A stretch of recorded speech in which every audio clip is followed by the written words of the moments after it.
So our next speaker is Jenny Kimball, and she is going to give her MAES presentation today. And the title of her presentation is Wild Rice Breeding and Genetics. And so I'll let Jenny take over. Thanks, Gary. Okay, let me just get set up here, folks. Okay, well, thanks everybody for coming. As Gary mentioned, I'm going to talk today about wild rice breeding and genetics. I think in true assistant professor fashion form, I have tried to cram as much in here as I can. So hold on to your britches, folks. The first thing that I want to talk about is all the different names that wild rice has. So wild rice goes by many different names.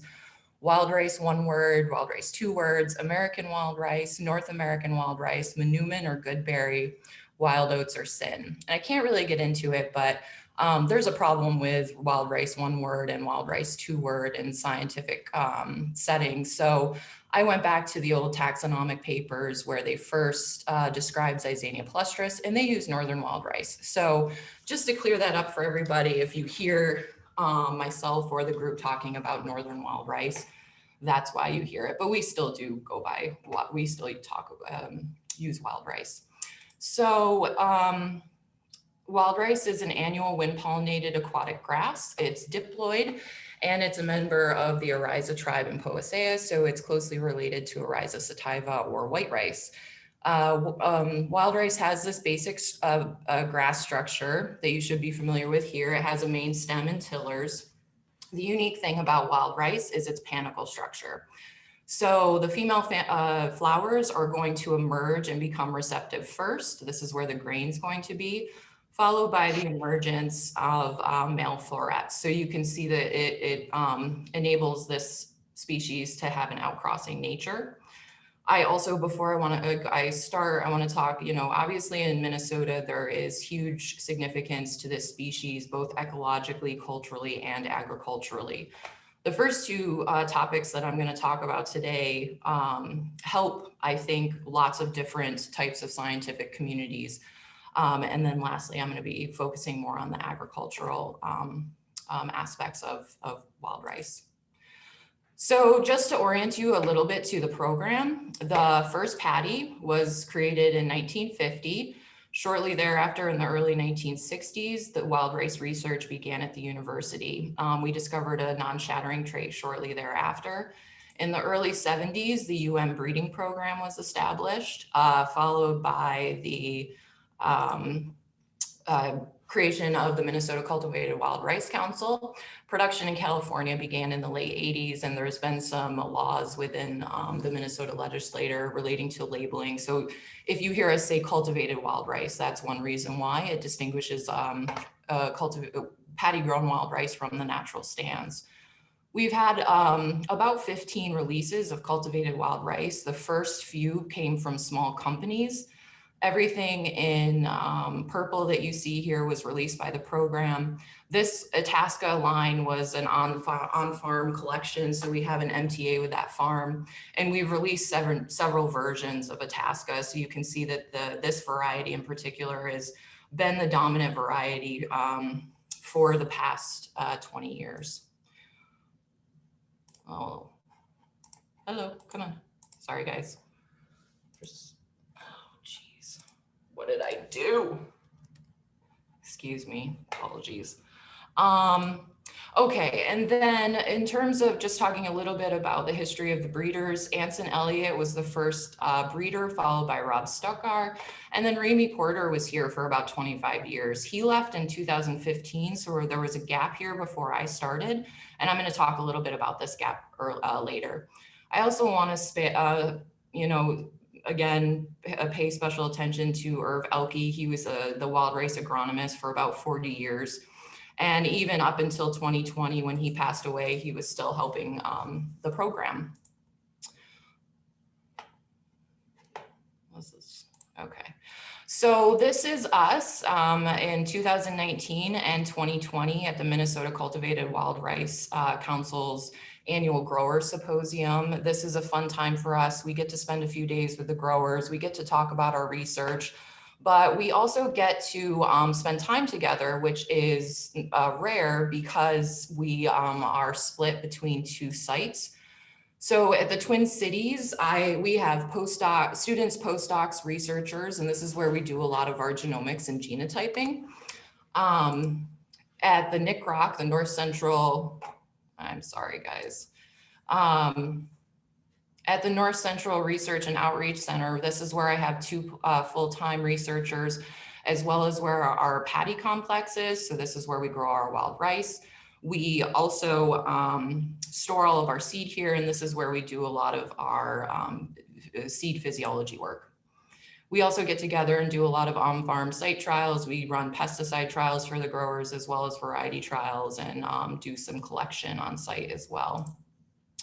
So this is the pinwheel of what I'm going to be talking to you about today: genetic and genomic resources, seed physiology, breeding, best management practices, outreach, and education.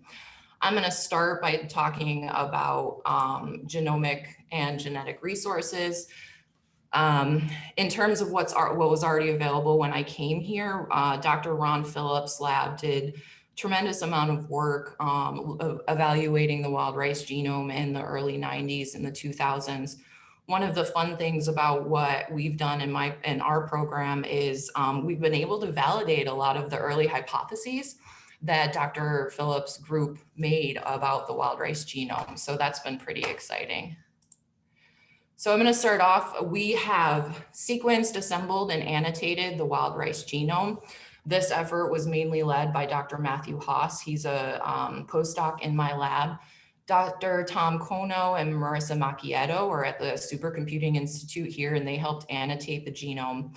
Dr. Yin-Chi Chu, he ran flow cytometry for us. So previous estimates put the wild rice genome size at 600 to 800 megabases, but using flow cytometry, we actually found that the genome size is 1.8 gigabases, so much larger than was initially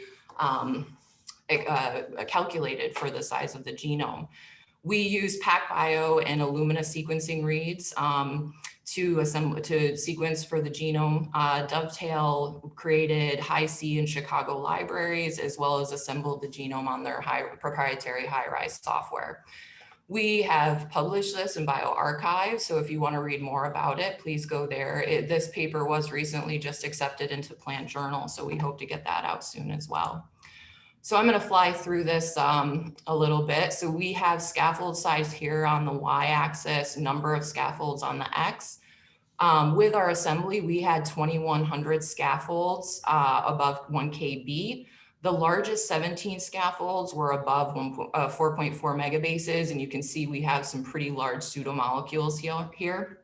So we're pretty happy with this de novo assembly. The haploid chromosome number of wild rice is 15, so we're pretty close. We do still have some more work to do. We've been able to structurally annotate the genome. So the purple here, this is just a couple of chromosomes that I'm showing you.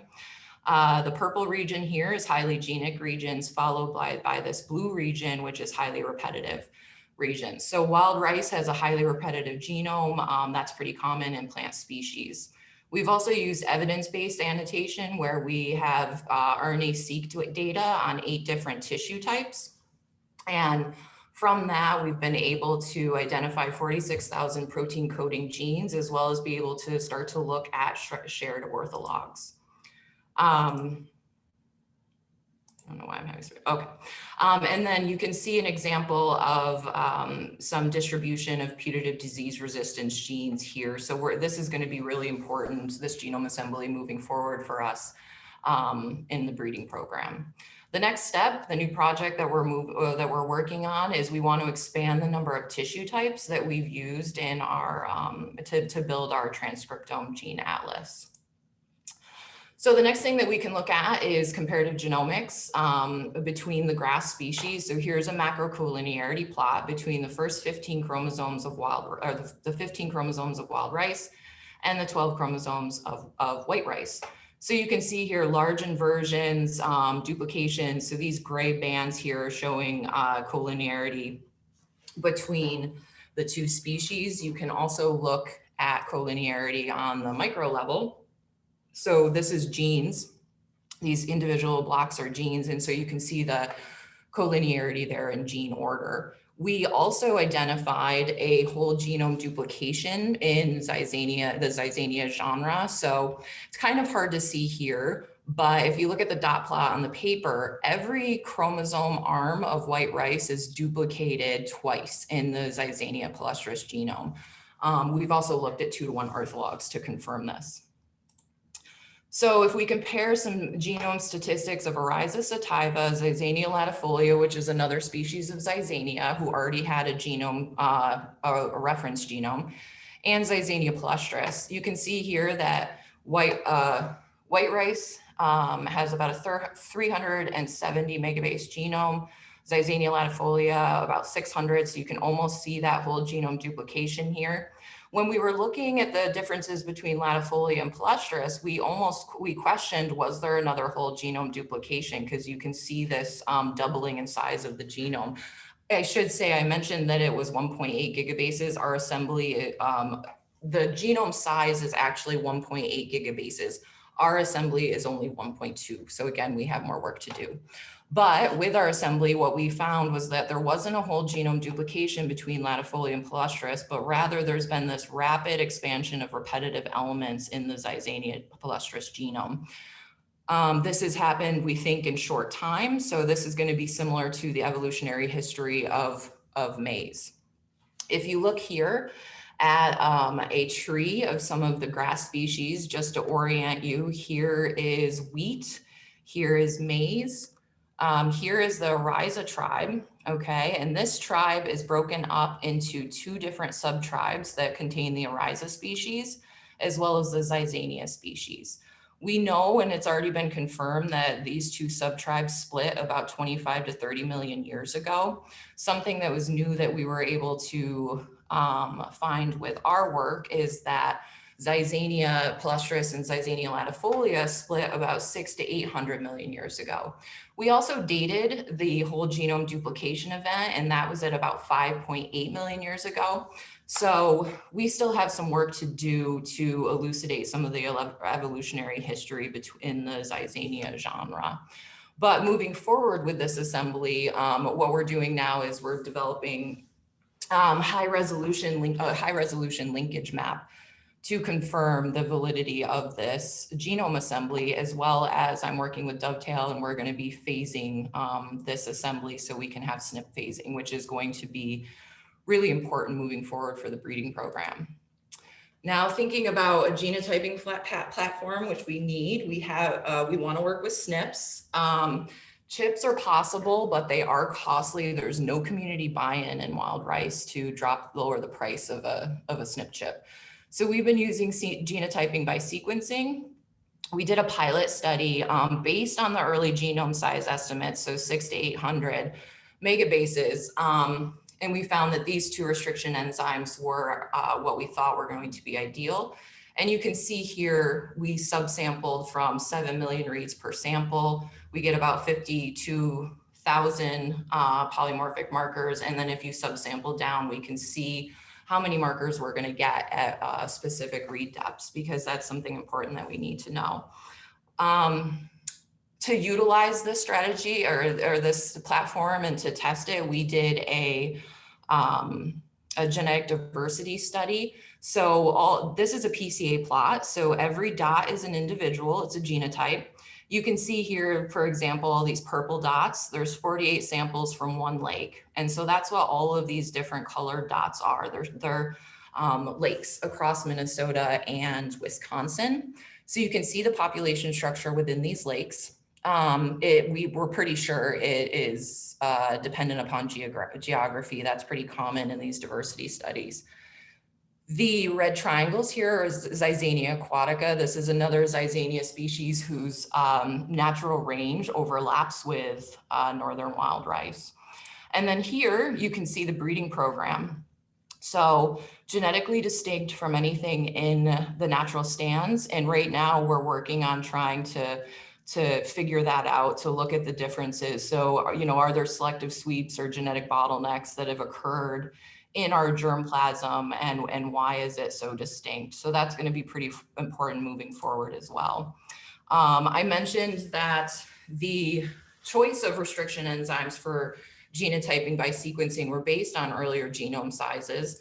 So we went back and we did an in silico digestion of the genome, and we found that actually MSP1 and PST1 were going to be, give us more polymorphic markers. We actually just got the data back to last night, so we're looking forward to getting that data.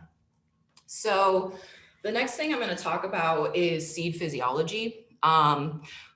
Why I'm talking about it before breeding is one of the things that I've learned the most in the last 3 years is that the physiology of wild rice seeds completely dictates what I do in the breeding program. And so let me go through why. Okay, so at harvest, wild rice seed is dormant. Herb Elke discovered that you had to put the seeds in water in the dark at really cold temperatures for 3 to 6 months in order for the seed to break dormancy. However, the physiology is still not really well understood in wild rice. There wasn't even a dormancy curve. So we set out to create this. So here on the y-axis is percent germination. We're using that as a proxy for when wild rice breaks dormancy. And then on the bottom here, we have storage weeks. And so the 0 here would be at harvest. So you can see this trend as wild rice breaks dormancy, and sometimes even when it breaks dormancy, the germination starts to decline because the seed viability rapidly declines. These are 3 different genotypes that we've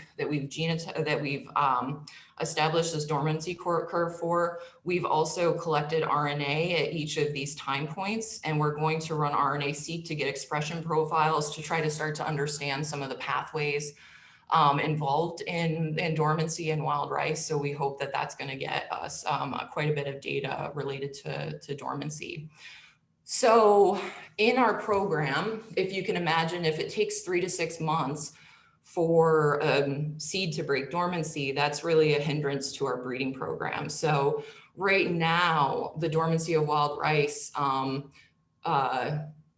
allows us to only do 1 cycle of selection per year.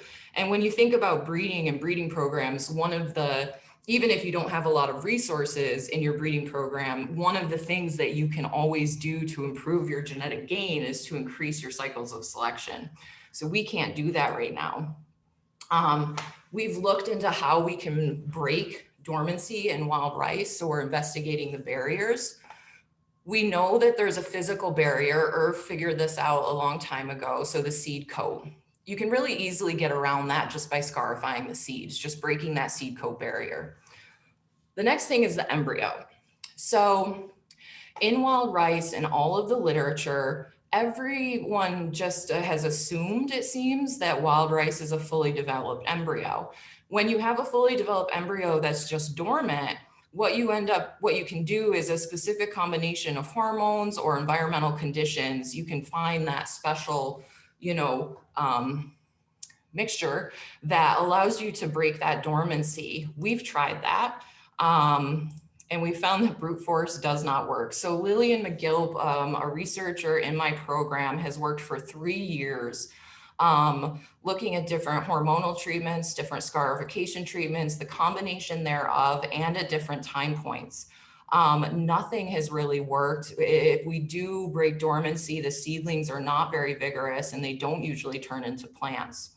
So we've sort of thrown in the towel for trying to use brute force to break dormancy at this point until we better understand the embryo development, because we have anecdotal evidence that we see the embryo developing throughout that dormancy time.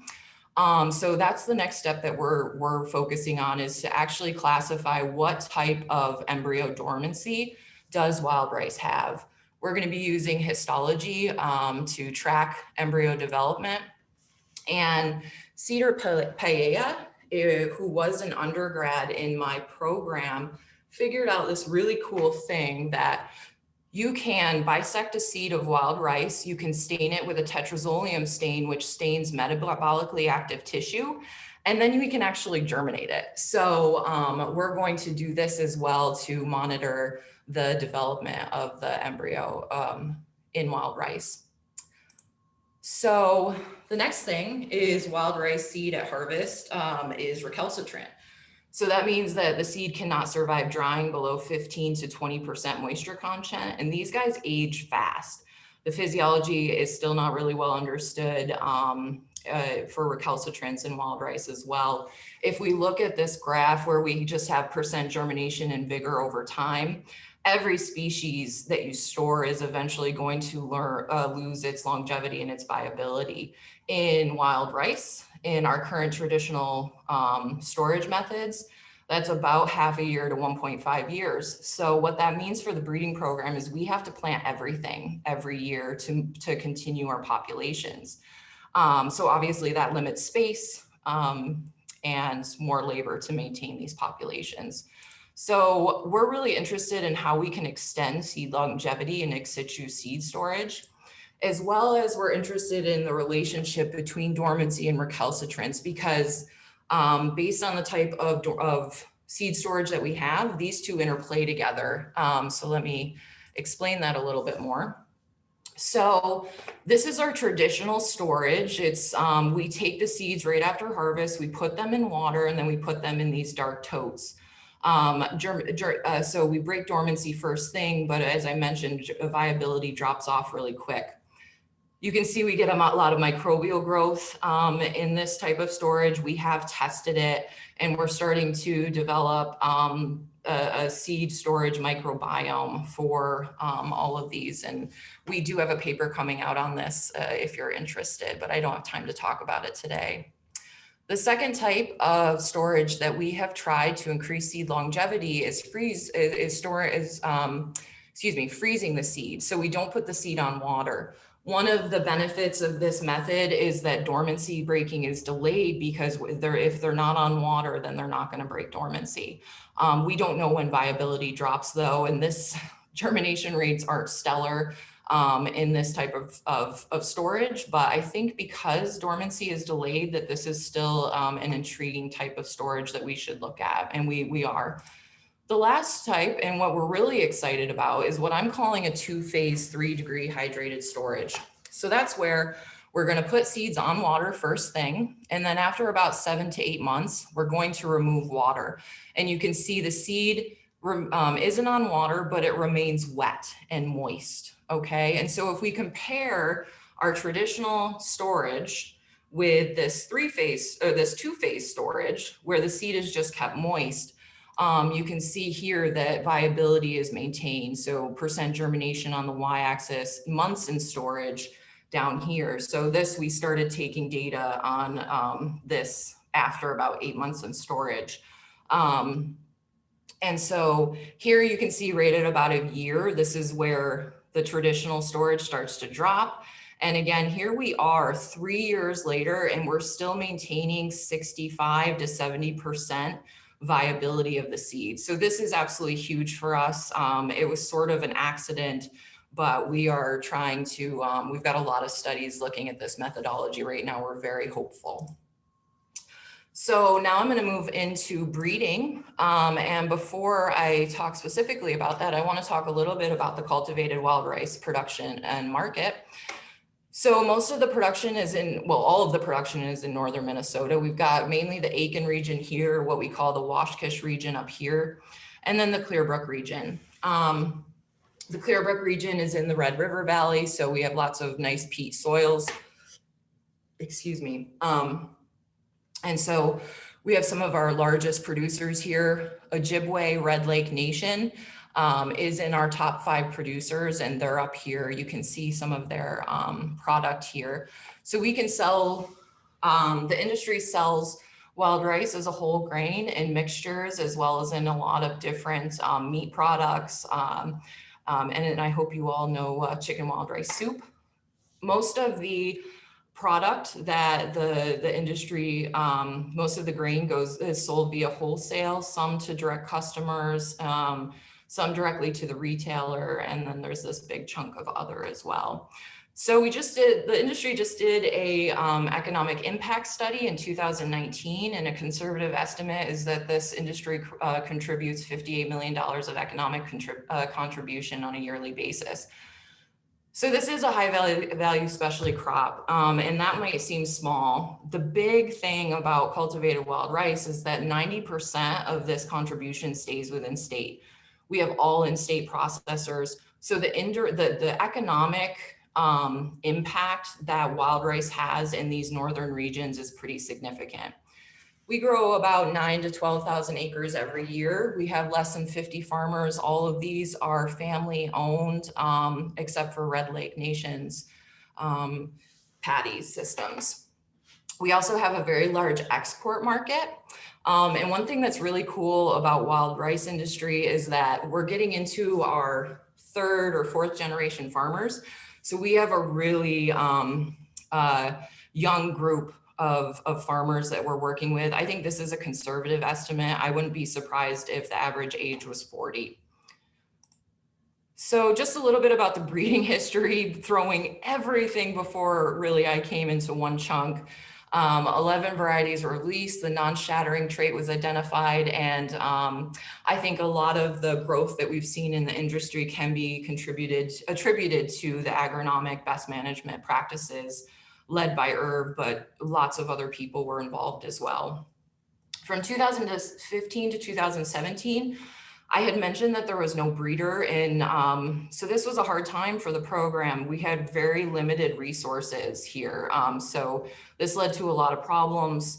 I started in 2018. The germination rates were extremely low for all of the germplasm. So the first 2 years that I was here, I wasn't even really concerned about breeding. It was all about germplasm maintenance. We couldn't lose any of our populations. Thankfully, in 2020, we had really good germination rates, and last year was actually the first time I was able to really get into those populations and do some effective selections. So this year, moving forward, we're really excited. Germination rates look good. We're going to start some large genotyping and phenotyping efforts, and we're going to be able to start implementing stronger selection pressure. So a little bit about how we grow wild rice, because it's a little different than an upland crop. We would start the seed cassettes in our seed trays the day before or the day of planting, because we can't let that seed dry down. And so we plant on dry land, just like any other fallow crop or upland crop, excuse me. And then we have to flood immediately again, so that seed doesn't dry down. The plants grow in an aquatic environment for probably 2 to 3 months, about 3 months. And then we start to drop the water down so we can get our combine in there and be able to start making selections. When we harvest, we have to take all of our seed traits, anything that we want, within the first 48 hours, again, so the seed does not dry down, and because we have to get it right on water. So really fast paced here. Isolations and locations are a big challenge in our program. I know you can't see this very well, but this is a tree of all of the germplasm in the breeding program. It's probably 15 populations. This up here is K2. This has been spatially isolated from everything else in the program for probably 30, 40 years. So you can see the structure here from this spatially isolated population. And then everything that's grown in the main paddy complex, we have no structure. So we have a huge problem here with isolating this wind-pollinated species. We've got some ideas. It's a big problem. It's not, definitely, we're not gonna be able to solve it overnight. But one thing that we have started doing is we have a recessive white male flower population. And so we're starting to track pollen travel. So you can see here, this is a purple flower dominant, purple flowered plot. And all of these other plots are white flower. And you can see here the different shading where we're seeing the purple pollen travel into these white flower. So we know that isolation and pollen travel are a problem, and it's something that we're working on. So if we think about traits of interest in actually breeding, I'm not going to talk about a breeding pipeline, because we basically right now we're doing phenotypic recurrent selection. It's selecting the best maternal plant that's out there.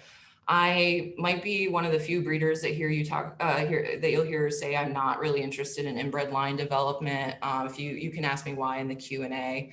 But where we want to be is marker assisted selection and genomic selection. So some of the traits that we're interested in, I stole this from Adam Famoso. I asked him, he said it was fine. But if we look at the genetics of the trait from simple or qualitative to complex and quantitative, and we look at our phenotyping capacity, so if we have a high capacity to phenotype versus a low, these are a lot of the traits that we're interested in. These red boxes are where I don't actually know the genetics. I'm just guessing, like grain composition. I'm guessing that's a very complex trait. We don't know yet. But the traits that we are focusing on in the program right now, initially, we want to characterize these morphological traits. Disease resistance and seed shattering are obviously primary focuses of the program. So how we're doing that, we're going about it. You may have heard a PhD student of mine, Reneth Milas, talk last semester about her PhD project, but she's utilizing this comparative genomics approach to characterize some of the putative shattering genes in wild rice. We also have a single plant GWAS study going on to look at all of these various morphological traits, seed shattering traits, disease resistance traits. This is single plant. It's not going to be as powerful as a normal replicated GWAS, and so we already assume that we're only probably going to be able to identify large effect QTL, but that you have to remember with wild rice, with really no traits already being identified, this is going to be a huge foundation for the program.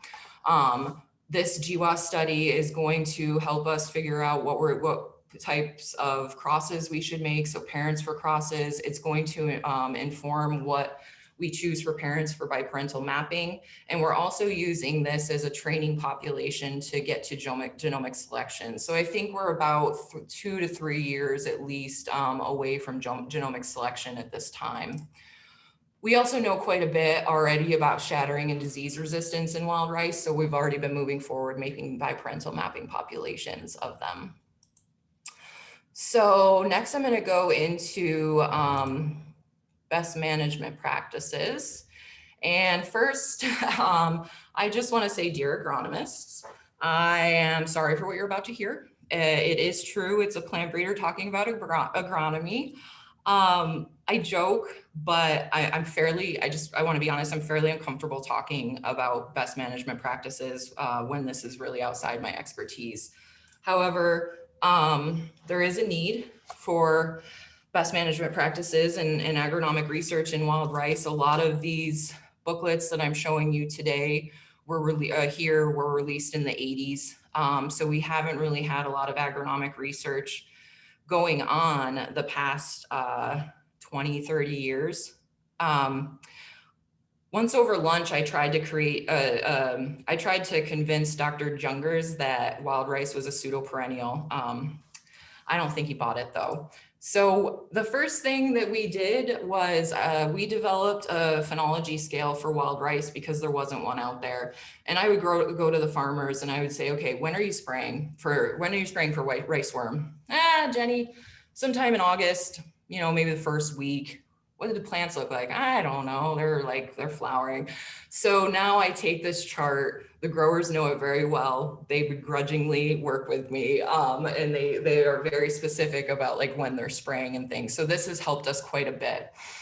We're also tying everything to cumulative growing degree days because this is really important to track the development of plants across years in different environments.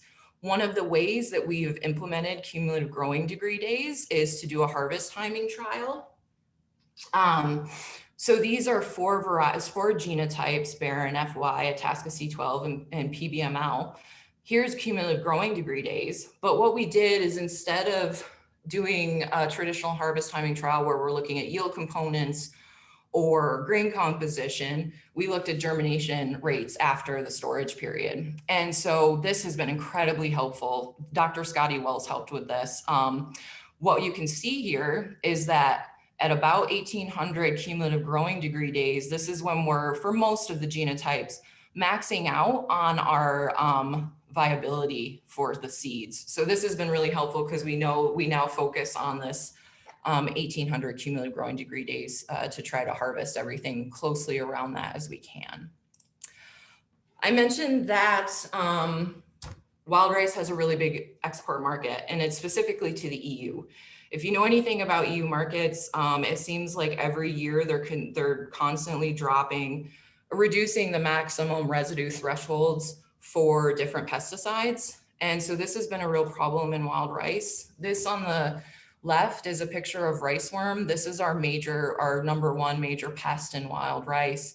And this is Ian McCrae, if you know him. So he helped me with this study. So in 2019, we lost our major insecticide for this pest. It was Warrior. And the guys thankfully had a backup, and they are now using Mustang Max. But, you know, we need a backup now. So we're looking at different chemistries, Ian and I, and this has been going on for a couple of years. Here's Mustang Max, our control. And this is damage rating. So you can see that Mustang's still doing the best, but we're Coragen, which is an anthrilic diamide, and Black Hawk, which is a spinosyn, both seem to be doing okay. So we're putting these in large trials this year. I know Black Hawk hasn't done as well, but I'm really interested in this insecticide because it's an organic label. Really cool history. If you don't know the history, you should look it up. But it's an organic label, so it's less likely that the EU is going to reduce those maximum threshold levels on Black Hawk. The EU also just reduced propiconazole residue levels, so we now are moving into looking for IR4 registration possibilities for our second largest pest, which is a fungal species, and the disease is called fungal brown spot. Another really cool thing that has come from this research is what we're calling Big Red. This is our large spray drone. It almost maxes out the limit for small UASs. Ian and Tim Baker added advanced avionics as well as a better GPS system. So this guy can be flown automated or it can be pilot operated. So we have to do everything in our program. We spray, we fertilize, we take care of everything in the patties, which is probably a little bit different than some breeders. So I always have to have licensed pesticide applicators in my program. And when you think about walking in wild rice in the water, it's really hard to get your timing down, right? Like timing of pesticide spray is really important. So this is going to help us. It's also going to keep the crew much safer. Another thing is we looked at spray patterns of 3 different backpack sprayers. So these are 3 different people spraying in a replicated plot, and you can see the uniformity of the drone application. So it's also going to help us increase our uniformity. The last thing quickly I just want to talk about is outreach and education. This is something that's really important to our group. We work really hard on this. We have a Twitter account. We have a GitHub page where you can find all the code for everything that we do. We also have a website. On this website, you can also go to data, and we're trying to be really transparent here. So we have all of our data here from all of our publications, and a way to go through an MTA process with me if someone wants data before we publish it. There's not really a ton of information out there about wild rice that's kind of put together. So we've been developing these fact sheets. We hope to get them into some sort of middle school and high school curriculum at some point. We also do field days where all the growers come out, we feed them, we talk about our research. Here you can see Georgia Knorr, that was in 2020 or well, probably 2019, I believe. And then we also talk a lot at Visitors Day at the NICROC. So we get to meet a lot of the local community. The last slide I want to show you, if it'll get there. I really like this one because this is actually from my interview in 2017. This is what I told you guys that if you hired me, I was going to do.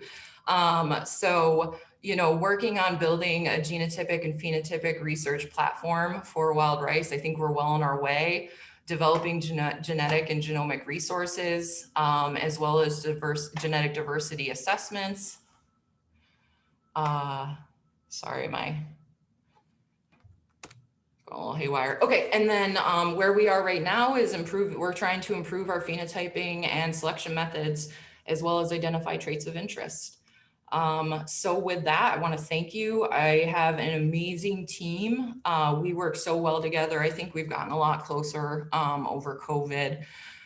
We also work with Deb Samak and Claudia Castell-Miller in plant pathology. Dr. Hirsch and her lab have been tremendously helpful when it comes to the genome assembly and annotation. I've worked with, again, Dr. Ian McCrae, Laura Shannon, and then others here. So with that, I would just like to say thank you and let me know if you have any questions.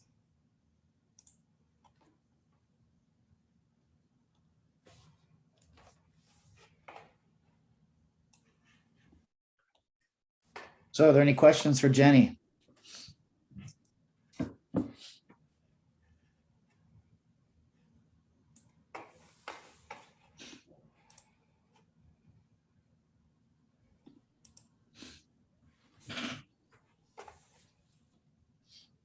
So I have a question. So, that in that one plot you showed the gene-rich regions and repetitive regions of the genome.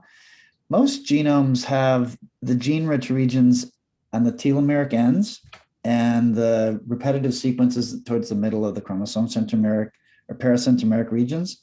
It looked like there was one chromosome that was reversed. And yeah. What's the deal with that? Is that like, well, just go ahead. Tell me what's going on there. Well, I think really what's going on there is, the assembly was only 1.2 gigabases. The size of the genome is 1.8. We think we have potentially a lot of collapsed repetitive regions. So we don't have so the assembly is not as good as it should be. And so when you have, we did have heterozygosity within our sample that was genotyped. And so with the assembler, if you have a region that's like a homozygous contig, that's easy, right? It can collapse into 2 or 1. But if you have a heterozygous region, that genome assembler is not, it's going to basically not choose either potentially, but there's going to be 2 contigs. It's not going to be able to collapse into 1. So I think heterozygosity was an issue with the assembly. Oh, okay. I think Greg Johnson had a question, or Axel, one of the two do. Who goes first? Go ahead, Axel, since you're talking. Okay, thanks. Hey, Jenny. Hey, Axel. As for your talk, all I know about wild rice is to eat it, and sometimes I don't cook it very well. Very interesting crop, actually. Look, I was just wondering, what's the difference between our wild rice in Minnesota and the wild rice that is produced in California, and how their breeding program compares to yours? I believe they have one. Yeah, Charlie Brummer leads that at UC Davis right now. I don't really understand the history. I've gotten a couple different answers. I don't know which one is true. I just know that somehow the germplasm from the University of Minnesota breeding program ended up in California, and they've been using it ever since. Okay. So they work a lot with K2 and a lot of some of our older varieties. Yeah. Okay, I mean, but what would be the main difference between the wild rice they have or produce and the one we have here? Yeah. So I'm just curious. Yeah, so it's the same species, just different varieties. California doesn't have the incremental weather that we have in the late summer, which causes a lot of lodging resistance and shattering here in Minnesota. And obviously, since we're within the natural range of the species, we have all of the pests and pathogens that go along with it, but California doesn't.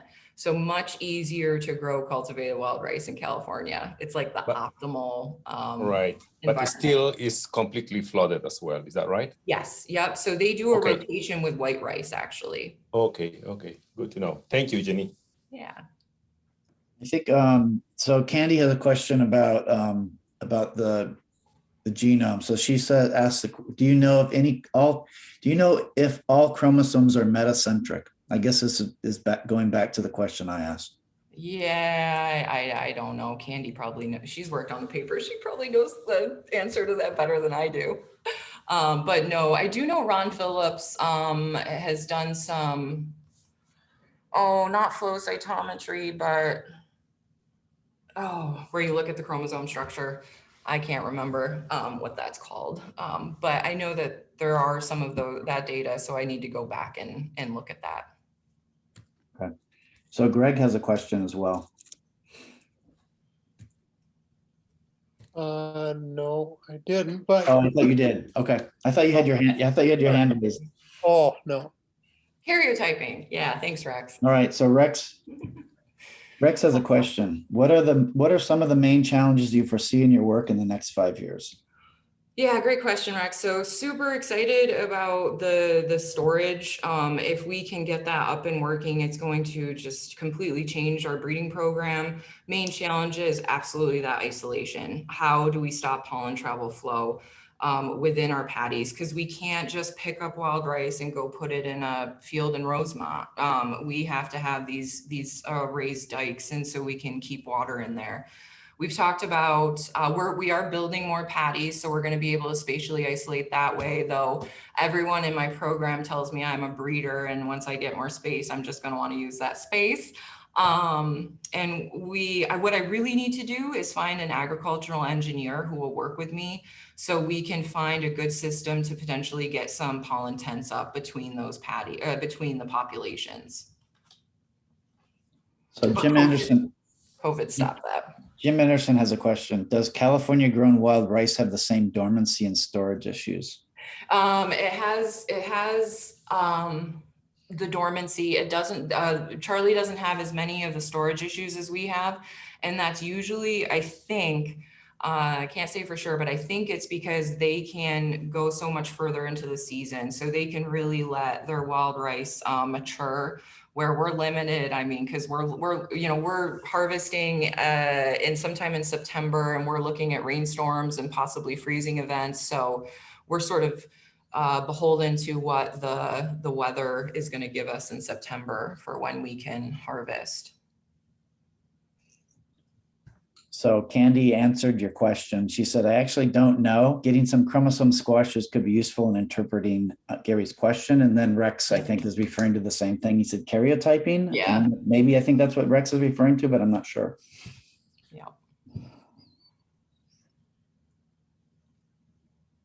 All right. So then Roger has a question. Irv did time in California regarding the wild rice program, instrumental in contributions to both states' programs. Very productive project and very challenging area. I appreciate your contributions. Any thoughts on Native American interest in cultivated wild rice? Any needs from CFANs or you in support, or the UN support? Yeah, so I think what I'm going to say there is, and it's what a lot of opponents of this program say, but it's true and it's important, is that Native Americans are not a monolith. So we often don't hear about Red Lake First Nation. They, they're extremely supportive of the program. I think it's L. Pemberton, but don't quote me. I hope that's the right name, but representatives from Red Lake have actually gone and sat with Dean Burr and Chris Kramer in their offices and said, hey, we grow cultivated wild rice. We want to be the #1 cultivated wild rice grower in the world. So, don't forget our interest in all of this as well.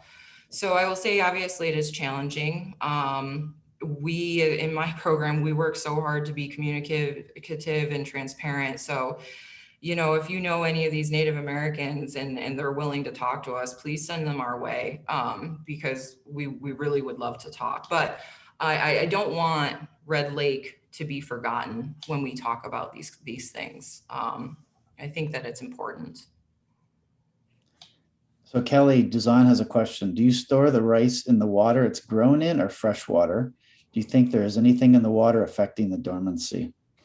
Yeah, I don't know about dormancy, but Claire Giesel, a master's student of mine, has started to characterize the seed microbiome, and she has done some various seed treatments that actually do show that that microbe growth does affect the germination of wild rice. Yeah, and we do put it in all new fresh distilled water. I think that's it, Jenny. Well, if there are no other questions, I'll thank Jenny, and we should all give her a round of applause for a nice presentation. I learned a lot about wild rice today. Thanks. Awesome. Thank you, everyone. Let me know if you have any questions.